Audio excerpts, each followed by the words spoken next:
abriendo la columna Hablemos Claro a cargo de la doctora Gabriela Íñigo, abogada con formación de posgrado en Derecho Laboral y en Derecho Administrativo, capacitada en género y con especialización como abogada del niño, niña y adolescente. Pero hoy le pedí especialmente a Gaby, porque es un tema de muchísima utilidad para la audiencia. Hay un fallo judicial, claro, un fallo inédito, en donde la justicia establece que los bancos no pueden culpar a un cliente que sufra un fraude digital. Es realmente importante. Hola Gaby, ¿qué tal? Buen día. Buen día, Clara, buen día a toda la audiencia. La verdad que hoy estamos con un tema que es de muchísima actualidad y es una constante a consecuencia de las estafas y de los fraudes a través de los distintos medios virtuales, ¿no? Y como en este caso en particular se demuestra, los bancos no son la excepción. Claro. Lo que sí tengo que aclarar es que en este caso particular de phishing que nosotros llamamos o que son aquellas estafas que se realizan mediante llamados a un particular, haciéndole creer que llaman en nombre del banco y logran acceso a la cuenta de los clientes vaciando las mismas, es muy importante que la audiencia sepa y conozca que no tiene que dar acceso a los datos personales de su cuenta y sobre todo al token de seguridad, a las claves con las que acceden a los distintos sistemas, porque en este caso se logró probar y el juez hace lugar a que se ha acreditado el phishing, pero me ha pasado particularmente de situaciones en las que no se hizo lugar.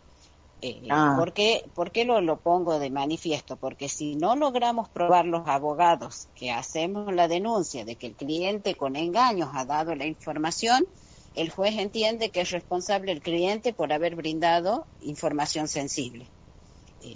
Ya entro al tema de lleno, que es el fallo que nos convoca y que en realidad en este fallo se le hace lugar al cliente, pero sí es importante que la audiencia sepa y conozca que no es un tema sencillo de prueba, que no es una cuestión solamente afirmar que fui engañada para dar mis datos personales, porque justamente las claves, los toques de seguridad y demás son muy personales.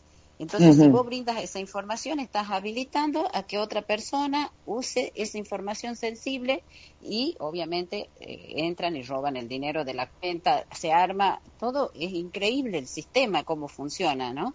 Porque cuando vos haces el rastreo, y es como nosotros cuando tenemos un tipo de reclamo judicial en el que denunciamos el phishing bancario, la prueba elemental que utilizamos es una pericia tecnológica en la cual se solicita la designación de un perito y se pide que el perito acceda a los sistemas de seguridad del banco y que nos informe cuáles son las distintas etapas de ese sistema de seguridad y la posibilidad de que se viole el mismo.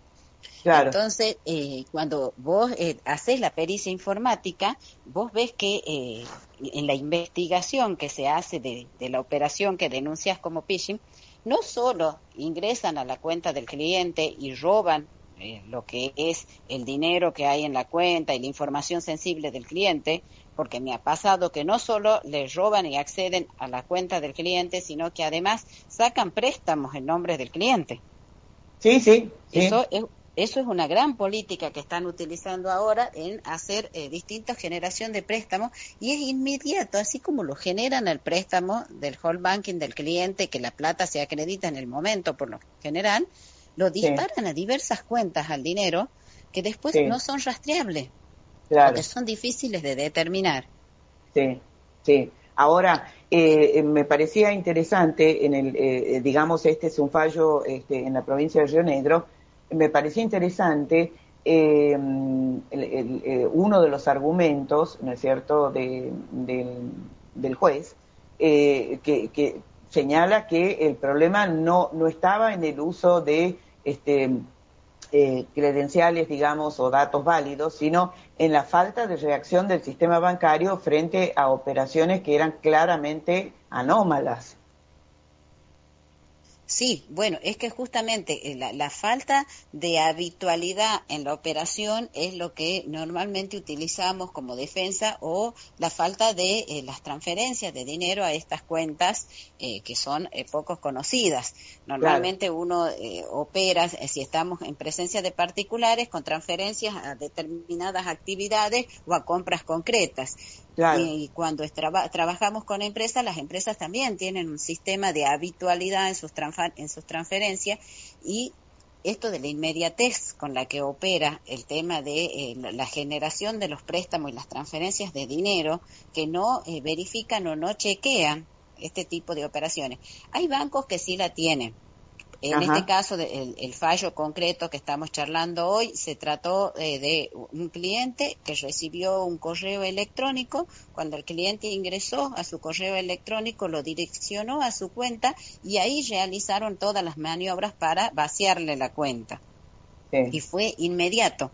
En el momento que sí, él accede desde el correo electrónico que recibe al home banking, en ese momento le hacen el vaciamiento del dinero mediante este sistema de automatización que tienen los bancos. sí, El Banco Patagonia es el banco condenado en este fallo, sí, sí, donde evidentemente, como vos dices, Clarita, y como después el juez lo considera en su examen, eh, no hay un chequeo, no hay una verificación de las operaciones, y estamos hablando de operaciones importantes a nivel claro. económico.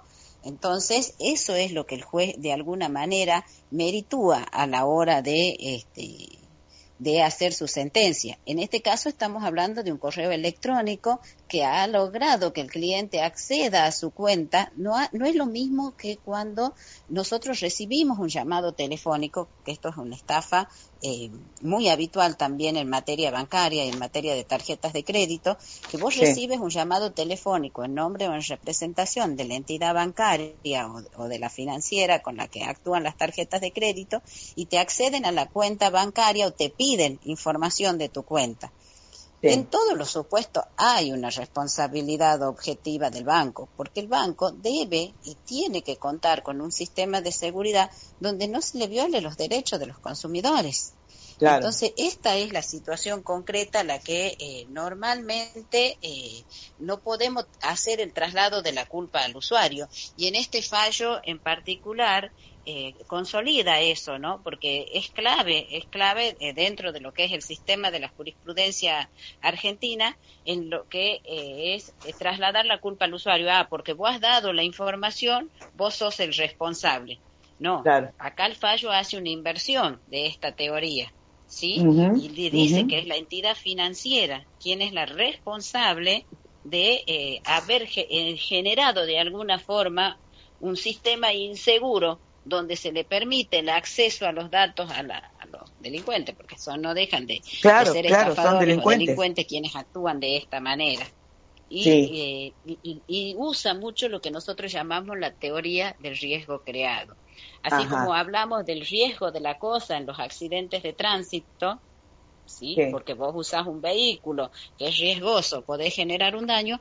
Lo mismo pasa con las operaciones bancarias en este supuesto o en este fallo, donde el juez le dice, vamos a utilizar la teoría del riesgo creado y basada en la ley justamente del consumidor en forma complementaria, el Código Civil y Comercial, hace uso de esto y hace un enfoque donde dice que la actividad bancaria digital implica riesgos propios, como el phishing o la ingeniería social, y que deben ser asumidos por quien diseña o explota el sistema de banco. claro. ¿Qué es esto de quién explota el sistema de banco? Si vos sos banco, que sabés que dispones y administras de los bienes del usuario, tienes que contar con los elementos de seguridad suficiente para no ser de alguna manera robado o estafado, como es en el caso, y si sucede, estás obligado a responder. Claro, Básicamente, ese es el análisis que se hace. Si claro. vos, si has logrado que estafadores accedan a la información del cual vos tenés el deber de custodia y guarda, es responsabilidad tuya responder por los robos sucedidos en esta circunstancia. Ese es Y el sí, concepto general que se está usando. cuidado, no nos con confiemos, porque nosotros los abogados muchas veces, cuando tenemos este tipo de jurisprudencias que son claves o que son antecedentes, en cierta forma nos tranquiliza porque es una herramienta importante a la hora de ejercer, pero no hay que ser negligente a la hora de plantear el caso, de contar los elementos y de buscar las pruebas que acrediten la violación de la seguridad o del sistema de seguridad que debería tener el banco. Porque reitero, en este fallo el juez saca la responsabilidad del usuario de la cuenta y la traslada al banco, pero tenemos muchos fallos en que si el cliente ha dado la información, lamentablemente no nos hacen lugar a la demanda. Yo lo que quería, y supongo que estoy hablando por miles de usuarios, que somos, de cierto, usuarios cautivos en bancos donde cobramos nuestro sueldo, nuestra jubilación, etcétera, etcétera, que están en un proceso, ¿no es cierto? Sin ir más lejos, hoy se difundió una información en esta línea, están en un proceso, ¿no es cierto?, de rápida digitalización de todas sus operaciones, por dos motivos. Primero, y fundamental, porque les reduce costos de gastos fijos en salarios, ¿no es cierto? Entonces, están cerrando sucursales en forma acelerada y obligando a los clientes, ¿no es cierto?, a que nos tengamos que manejar sí o sí vía digital, ¿no es cierto?, porque muy pronto, yo creo que más temprano que tarde, la posibilidad, ¿no es cierto?, de acudir a una sucursal bancaria y hablar con un ser humano, con un empleado, va a ser prácticamente imposible. De hecho, reitero, hoy se conoció la información de que, por ejemplo, el Banco Galicia va a cerrar 3 sucursales aquí en Tucumán. Y Tucumán es chico, es decir, 3 sucursales es mucha sucursal. Bueno, y entonces apunto al hecho de que, en primer lugar, no se tiene en cuenta la cantidad de clientes y usuarios, ¿no es cierto?, y consumidores que no están familiarizados con la digitalidad. Y entonces les resulta muy difícil manejarse apropiadamente, ¿no es cierto?, con este tipo de sistemas.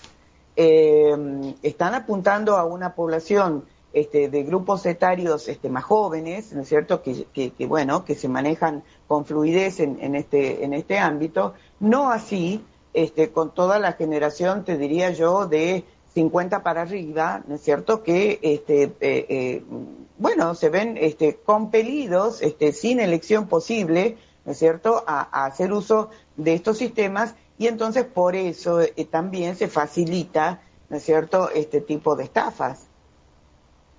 Así es, Clary. Vos fíjate que en ese contexto, y apuntando justamente a esa franja etaria, nosotros, cuando hacemos el planteo desde la perspectiva o desde la protección del derecho consumeril, están confluyendo dobles vulnerabilidades, porque estamos en presencia de adultos mayores que, como vos dices, no tienen el acceso ni el conocimiento del manejo de la tecnología, de la forma en que avanza, y que son muy fáciles de engañar o manipular.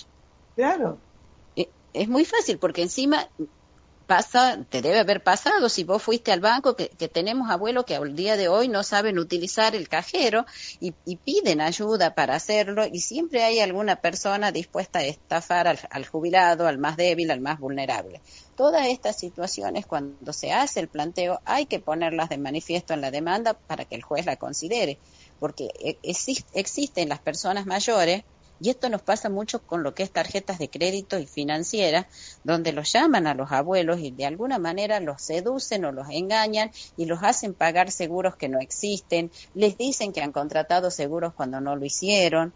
Entonces, es una constante el ataque o la violación a esta situación de vulnerabilidad que tienen los adultos mayores y que, por supuesto, tienen que ser sancionadas. Yo creo que este fallo refleja también esa responsabilidad en los bancos al trasladarle la culpa de que son ellos los que tienen que hacer las cosas bien y no los usuarios. Exactamente. Porque en definitiva son los bancos los que tienen que garantizar la seguridad de las operaciones financieras de sus clientes. Exactamente. Gaby, muchísimas gracias, como siempre, haces honor al nombre de tu columna, Hablemos Claro, con mucha sencillez y claridad has explicado esto que, reitero, es lamentablemente muy frecuente y entonces debemos saber que no tenemos que nos han estafado, bueno, y entonces decir, bueno, está todo perdido, lamentablemente, y bueno, me conformo, no, consultemos.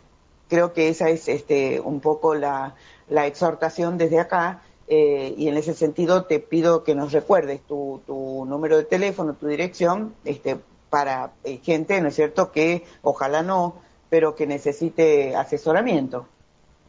Sí, todo lo que es débitos indebidos, cobros que no han aprobado, y bueno, y este tipo de estafa lo manejamos en el estudio. Estamos en calle Bolívar 424, San Miguel de Tucumán, y el teléfono es 3813-313025.